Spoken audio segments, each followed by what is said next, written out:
Download the AllStar app. Make your picks for UFC fights, challenge your friends, level up and win prizes. Link in description.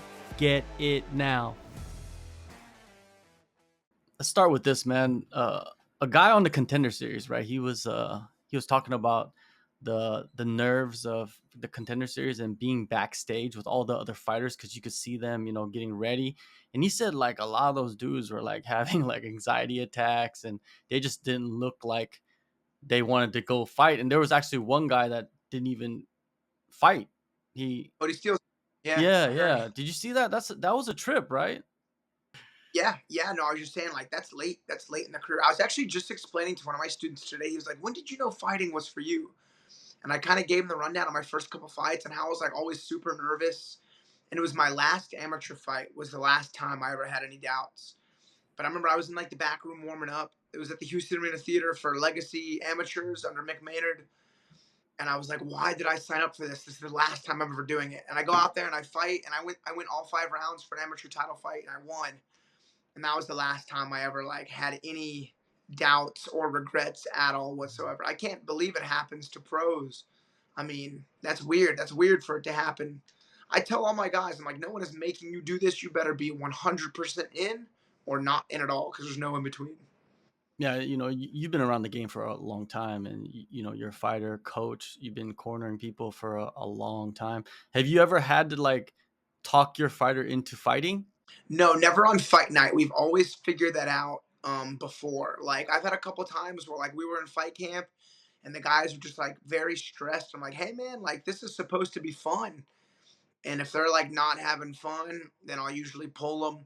Or if they like quit or break down, we've had guys who have fought, and most of them win. They have their one fight, and they're like, "Hey, this isn't for me. I don't want to do it." Some guys fight and lose, and realize it's not for them.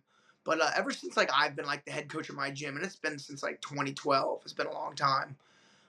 We can usually figure out if guys are not about it prior to the actual fight happening. How, but how many guys have you like coached or said, guys that have come to you and said like, yeah, I want to get a fight in, but you knew like he's probably not gonna show up. We weed them out in the training rooms. I mean, we weed Oh, them okay. out. Yeah, I mean, almost on the first session. Well, they'll know after the first session. They'll know what's going down. Have you ever had to, as a coach, right, to tell someone that this is probably not, even though they want to do it and they come to training every day, but like you said, you weed them out, but they continue to come, but they're just not getting better, and it's just not for them. Have you ever had to tell somebody this? Yeah, for those who want to do MMA, because it's serious. If you're not prepared, you'll get hurt. Like by guys like my guys, they'll hurt you. You know, if you're fighting one of them. And like there are plenty of students who come in and like they take some time to pick it up. And like I always start them with jujitsu tournaments, and then like smoker fights, and then there's just like there are so many different layers you can do to protect people from sometimes what they don't know. But like yeah, if you get like a not particularly kind of like naturally gifted person, sometimes an honest conversation goes a long way. But I would never let someone go out there and get hurt. Not on my watch, at least. Yeah, I think that's the important characteristic of a coach is to make sure that no one gets hurt, right? Make sure they're not stepping into an environment that they're not, made for. Yeah, no, 100%. Yeah, but you have no problem with that, man. You've been fighting for so long, man. I'm pretty sure you got about like 15 more fights in you in the UFC. I enjoy it, man. I look forward to it every time. I mean, I really do. All right, man. Well, man. Well, I think the fans are gonna enjoy this next fight coming up that you have, Daniel Rodriguez.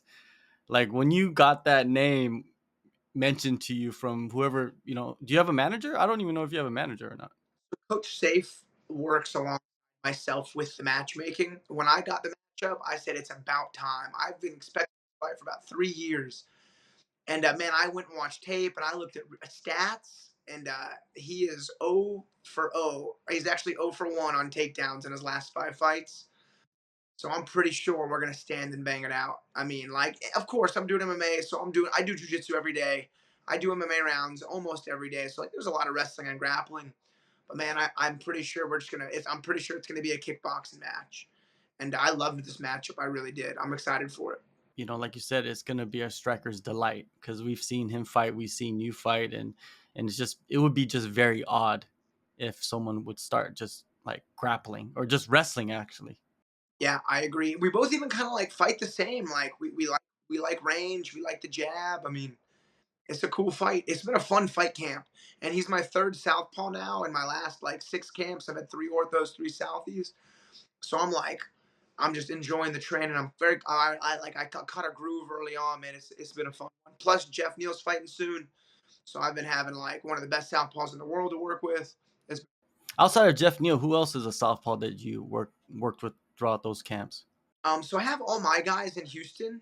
I got one in particular guy, exact same height and reach as D Rod, with 6 or 7 fights back at my gym. So he's been like my main drilling partner, my main sparring partner. And then I got the guys at War. They can all fight open stance. And then at Fortis, I've been working with Jeff a lot. And there's this other guy named Max. He's newer on the team. I think he's like got 5 or 6 fights as a pro. So I've been hitting rounds with him as well. So man, it's been good. Going back to your last fight, right? I'm gonna be honest with you. You seem like you never got into it, the fight. From what I remember. What was your assessment of that fight? Yeah, dude, it was a botched performance on my end. I'm not gonna make a bunch of excuses, but I had like an abnormal weight cut, and I had an even worse post weigh-ins rehydration just a couple days. It was weird, man. I was definitely not my normal self. I felt terrible, and it was a miscalculation, kind of mess up on my end. You know, I don't. It was bad. I mean, it was just I just was gassed in the warm up. I knew it was going to be a rough night.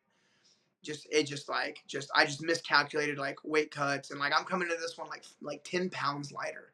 Like I'm already significantly lighter, and I feel better.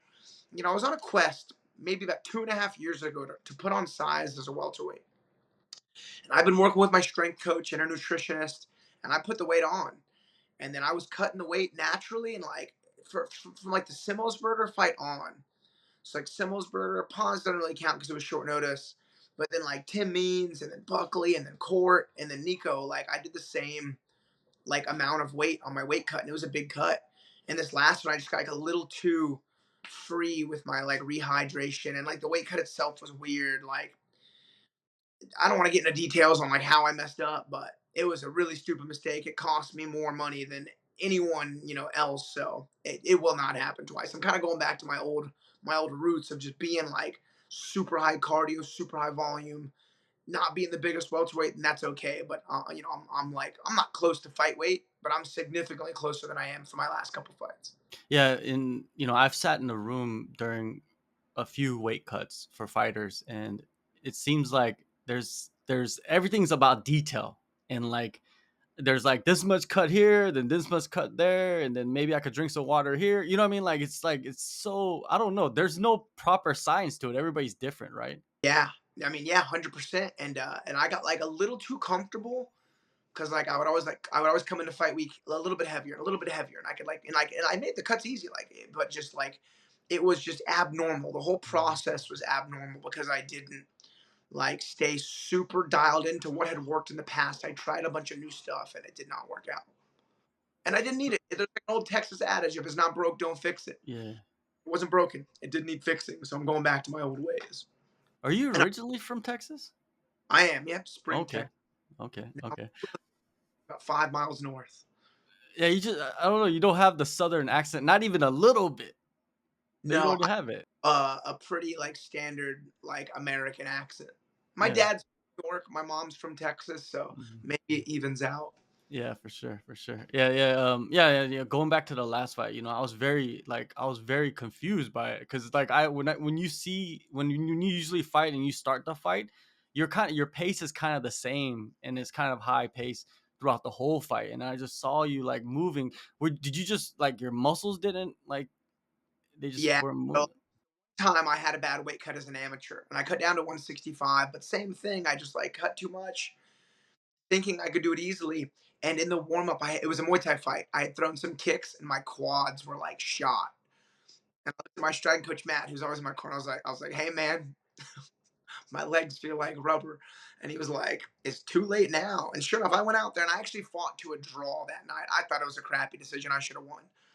But I had that same feeling in our fight morning shakeout, move around, and I knew I had messed up already.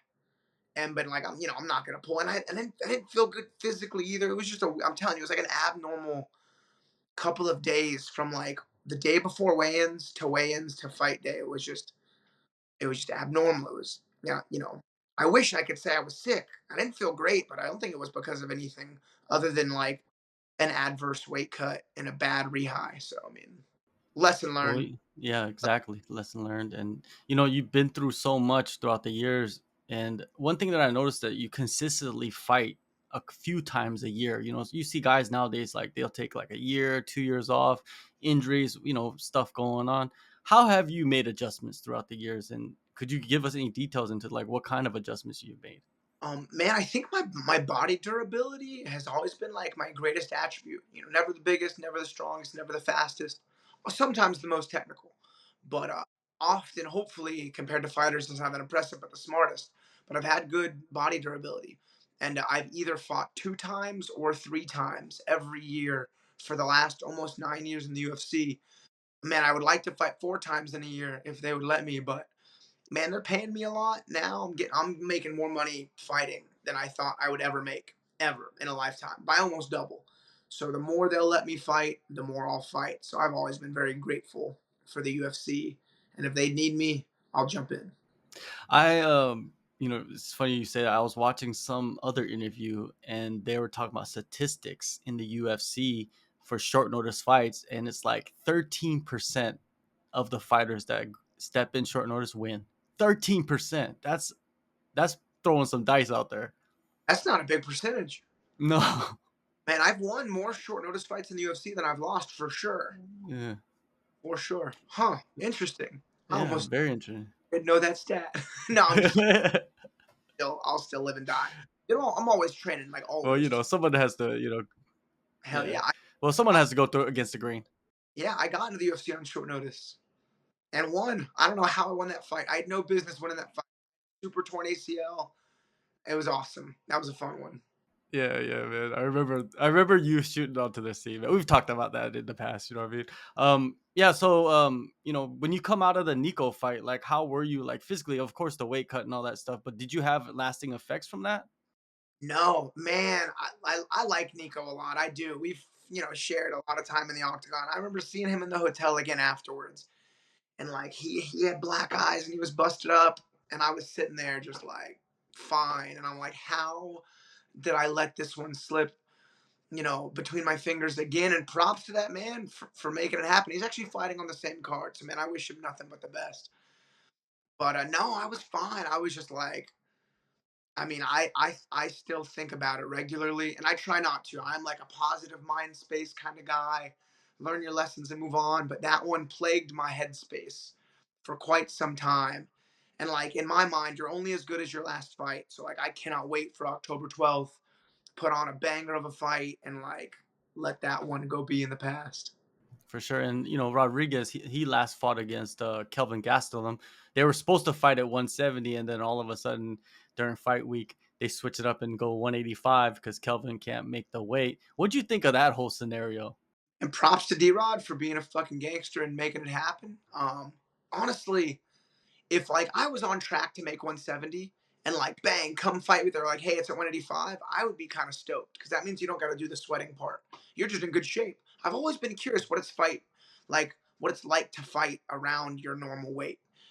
And dude, and the fight was solid. I mean, it was a good scrap. I watched that fight live, like when it happened on TV, and then I watched it back one time. But since Kelvin's just southpaw, I didn't get a lot of routing off, a lot of information off of that fight. So, but I mean, it was cool. It was a good scrap. Gastelum's also a good guy, and I get it. It's hard to put consistent performances together back to back in the UFC.